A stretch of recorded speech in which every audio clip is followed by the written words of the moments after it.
The first night he stayed after everyone else had gone home. I told myself it was because he needed help with the assignment. But the way the dim classroom light clung to his silence told me there was another truth waiting behind his eyes, one I wasn't ready to face.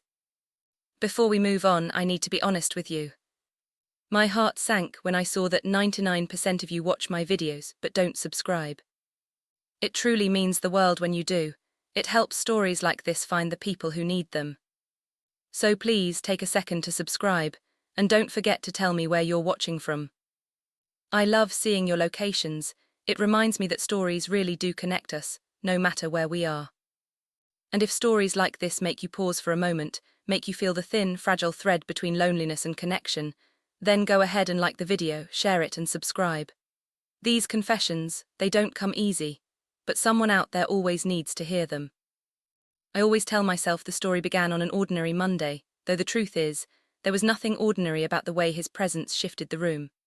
The hallway outside my classroom was still echoing with the clatter of lockers and half-hearted goodbyes when he slipped in, quiet as a shadow, holding his notebook against his chest like a shield. I noticed the exhaustion in his posture before he even spoke, the way his shoulders curved inward, as if he were bracing himself for a blow no one else could see. And maybe that was the moment something inside me leaned toward him, that small human instinct to reach out when someone is drowning in silence. He asked a question about the assignment, but his voice carried something heavier than confusion. I remember the fluorescent lights flickering above us, buzzing softly like a warning I pretended not to hear. I should have kept my distance, kept the conversation short, but instead I drew him in with gentle words, offering space, offering patience, offering more of myself than I realized. His eyes lifted for just a second, dark and searching, and in that glance I felt a quiet ache I wasn't prepared to understand. When the last student left, the air changed. The classroom felt too still, too intimate, as if the walls themselves were holding their breath. He lingered over his work, rewriting the same line again and again, his pencil trembling in small, nearly invisible tremors. I leaned beside him, my hand resting on the desk, and I swear I saw him exhale a breath he had been carrying all day. It made my chest tighten in a way I shouldn't have allowed. I told myself I was helping, that connection was part of teaching, part of caring. But connection is a dangerous word when loneliness has hollowed you out. He finally admitted he wasn't confused about the assignment. He just didn't want to go home. The words were soft, almost embarrassed, and they slid into the room like a confession meant for someone else. I should have asked him why. I should have guided him towards someone trained to handle whatever storm brewed behind his restraint, but instead I offered to stay a little longer. He thanked me in a voice so small it almost broke. The minutes stretched. The silence between us grew warm, familiar. I found myself asking questions that had nothing to do with school, how he was sleeping, how things were at home, what he wanted for his future. He hesitated at each one, but the longer we talked, the less guarded he became, like someone slowly remembering what it felt like to be safe. I watched his shoulders loosen, watched the tension drain from his jaw, watched a flicker of trust spark in the shadows beneath his eyes. When he finally gathered his things to leave, he paused at the door. He didn't look back, he didn't need to. Something unspoken settled between us, something neither of us named. And as the door clicked shut behind him, I felt the quiet of the room press against my ribs, filling the space he left behind with a weight I didn't yet understand. I told myself it was harmless. I told myself I was simply doing my job. But as I turned off the lights and listened to the empty hallway swallow my footsteps, I knew something had shifted inside me. A small, dangerous crack in the walls I had spent years building around my heart. By the time I reached the parking lot, the sky had dimmed into a soft violet haze, the kind that blurs the edges of everything it touches. I stood there beside my car, keys dangling uselessly from my fingers, replaying every moment of our conversation with a clarity that unsettled me.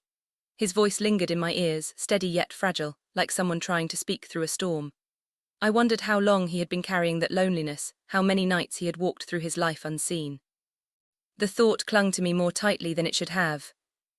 As I drove home, the streetlights washed the road in long, wavering lines, and I felt a quiet pull in my chest each time I imagined him stepping into his own silence. I turned on the radio to distract myself, but the music felt hollow, distant, unable to drown the echo he left inside me.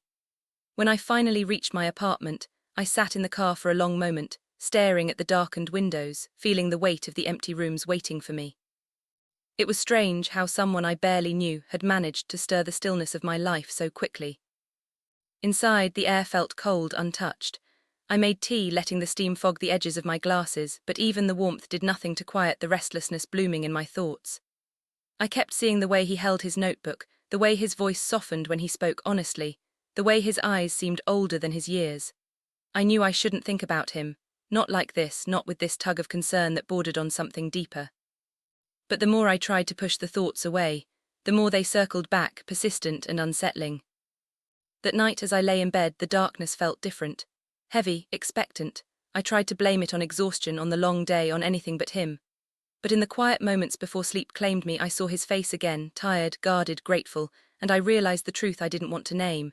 He was no longer just a student in my classroom.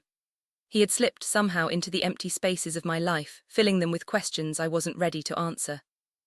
And as the night deepened around me, I sensed that whatever had begun between us, however small or innocent, would not stay contained for long. Something had started to unravel, thread by fragile thread, and I couldn't shake the feeling that I had already stepped too close to the edge without noticing how far the drop below really was. I didn't expect him to come back the next day, at least not with that same quiet urgency in his steps. But there he was, standing in my doorway before the bell had even stopped ringing, rainwater clinging to his jacket. Breathing just a little too fast.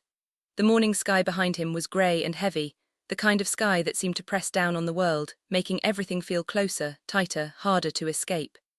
He gave me a small nod, as if asking permission to exist in my space again, and before I could remind myself to be careful, I nodded back. He stayed through lunch that day, sitting at the far end of the room with his headphones loosely around his neck, music whispering faintly through the static. I tried to focus on grabbing papers, but my eyes kept drifting toward him, toward the way he hunched over his notebook like someone trying to build a shelter out of words. Every so often he'd look up, checking if I was still there, and each time our eyes met, something inside me stirred, something I kept trying to push back into the shadows where it belonged. The moment everything changed didn't come with thunder or drama. It came quietly, like a breath slipping out of a mouth that had been holding it too long. It was after school, the hallways emptying into silence, the sky outside darkening into a slow cascade of rain. He lingered again, but this time he didn't pretend to be working. He sat there, fingers tapping restlessly against the desk, eyes fixed on the window as if the world outside were falling apart one raindrop at a time. I walked over, meaning only to ask if he needed help. But when he looked up at me, really looked at me, something in his expression made my voice soften in a way I didn't intend. "Are you all right?" I asked. It wasn't the question of a teacher. It wasn't professional. It wasn't distant. It came from somewhere deeper, somewhere lonely, somewhere starved for connection in ways I didn't want to acknowledge. He swallowed hard, his throat tightening around whatever truth he was fighting to keep inside. "I'm trying," he said, voice barely more than a whisper. "But some days, it feels like I'm running out of places to put the things that hurt." Those words shouldn't have hit me the way they did, but they slipped beneath my guard, finding all the hollow places I'd been pretending weren't there. I sat beside him without thinking, close enough to feel the warmth of his breath, close enough to see the grief he kept buried behind his calm exterior. He didn't pull away. Instead, he turned slightly toward me, like someone leaning into the only light left in the room. For a long moment, neither of us spoke. The rain filled the silence, tapping against the windows in soft, steady rhythms. His hands trembled on the desk, just barely, and without meaning to, I placed my hand over his.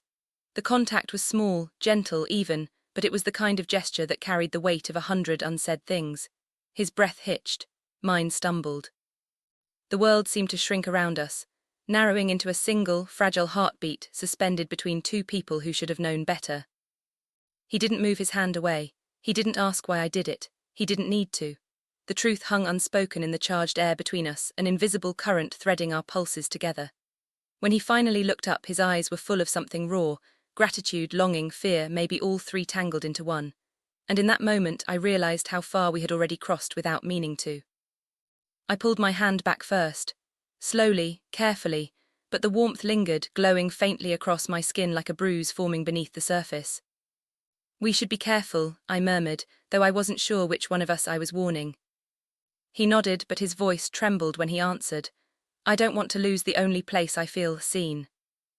The words lodged themselves in my chest, heavy and unshakable. I wanted to tell him he wasn't alone. I wanted to tell him I understood. I wanted to tell him a dozen things I had no right to say.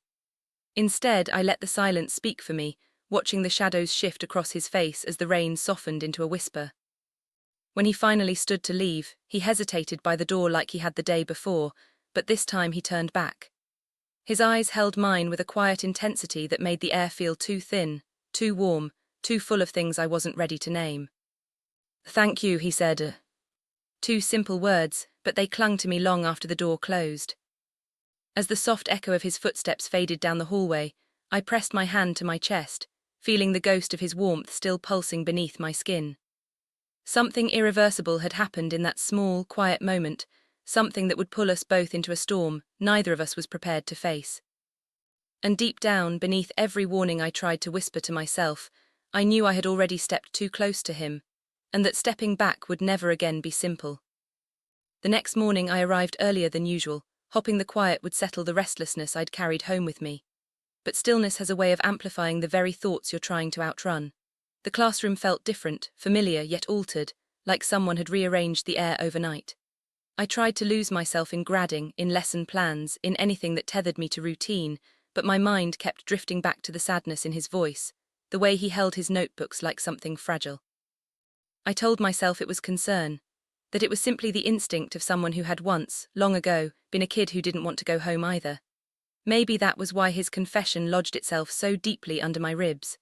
I understood the desperation of wanting a place where the noise stopped, where the world felt less sharp. When the bell rang, the day swept forward in its usual rhythm: questions, laughter, half-finished assignments, the constant shuffle of feet and voices.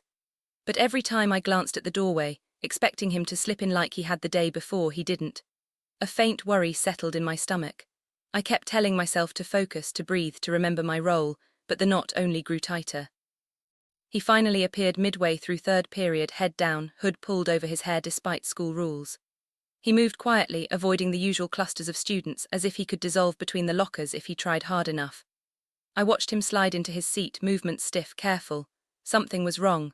Not in the dramatic sense, no visible bruise, no tears, but in the way his silence seemed heavier today, deliberate rather than cautious.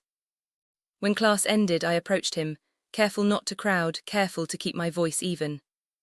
"You don't seem yourself today," I said. "Do you want to talk to the counselor, or just sit for a minute before heading out?" His grip tightened around his bag. For a moment I thought he might bolt. But then slowly he nodded. Not to the counselor, not to talking. Just to staying. It was such a small gesture, but it carried the weight of someone standing at the edge of a decision they didn't want to make alone. I took a breath, a careful one. Because I knew now, knew more clearly than I had yesterday, that there was a line here, one I needed to honor no matter how my empathy tugged me forward. So instead of sitting beside him, I kept a respectful distance. I opened the door, gestured toward the hallway. "Come on," I said gently. "Let's go see the counselor together. You don't have to explain anything right away, just let someone be there for you." He hesitated, pain flickering briefly across his eyes, then lowered his gaze and followed. And as we walked the quiet corridor toward the support office, I felt the weight inside me shift. Not the dangerous kind that blurs judgment, but something steadier, something rooted in responsibility. This time, I was not going to carry his silence alone.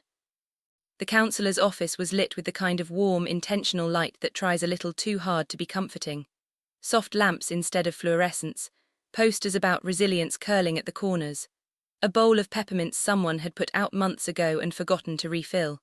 It wasn't a perfect space, but it was a place meant for people who felt lost, and that counted for something.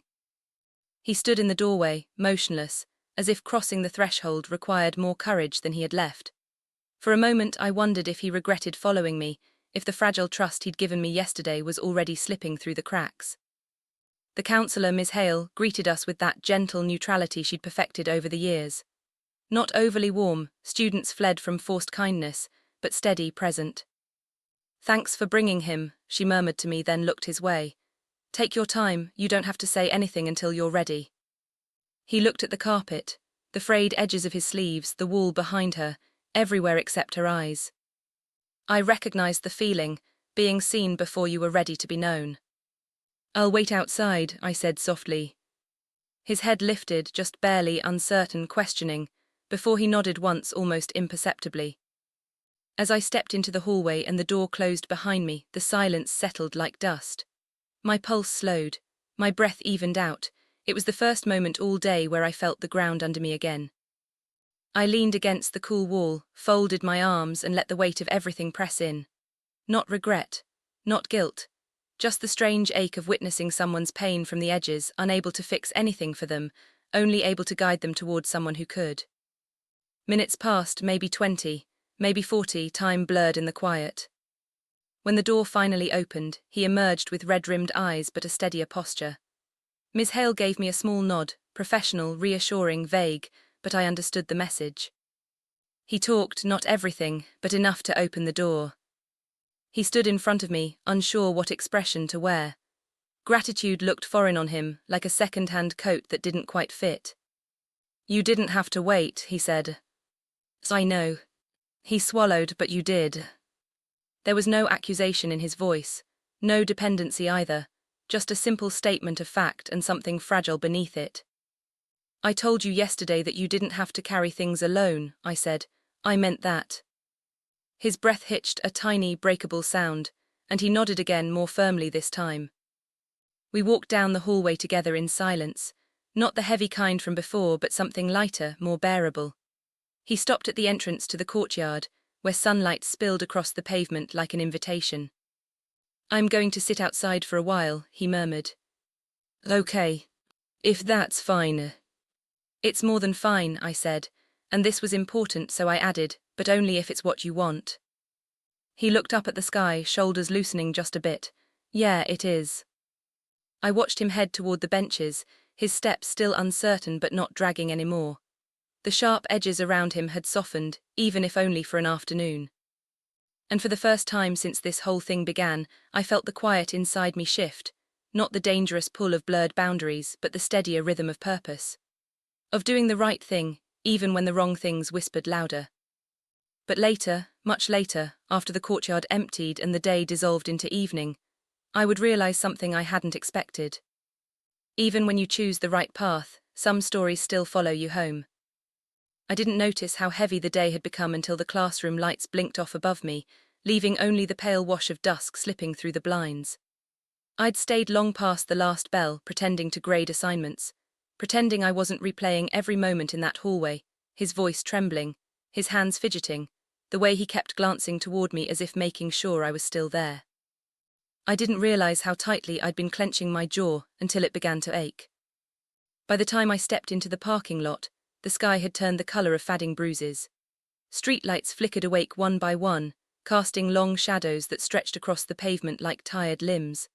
I breathed in the sharp evening air and tried to let it settle my nerves, but the quiet only made the thoughts louder. There are moments when you feel yourself standing at the edge of an old version of yourself, a version you thought you, buried under responsibilities and adulthood and the quiet armor of emotional distance.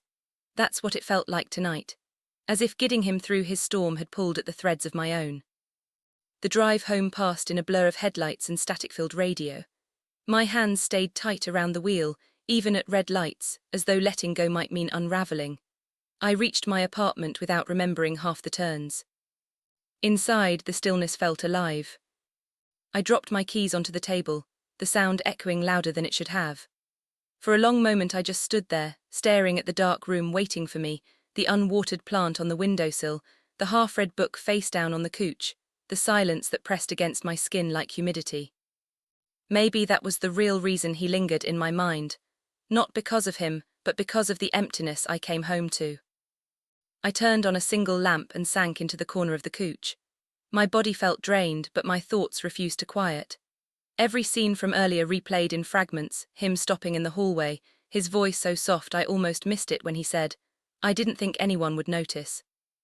That sentence had stayed with me all day, slipping under my skin like a splinter. Because once upon a time, I knew exactly what that felt like.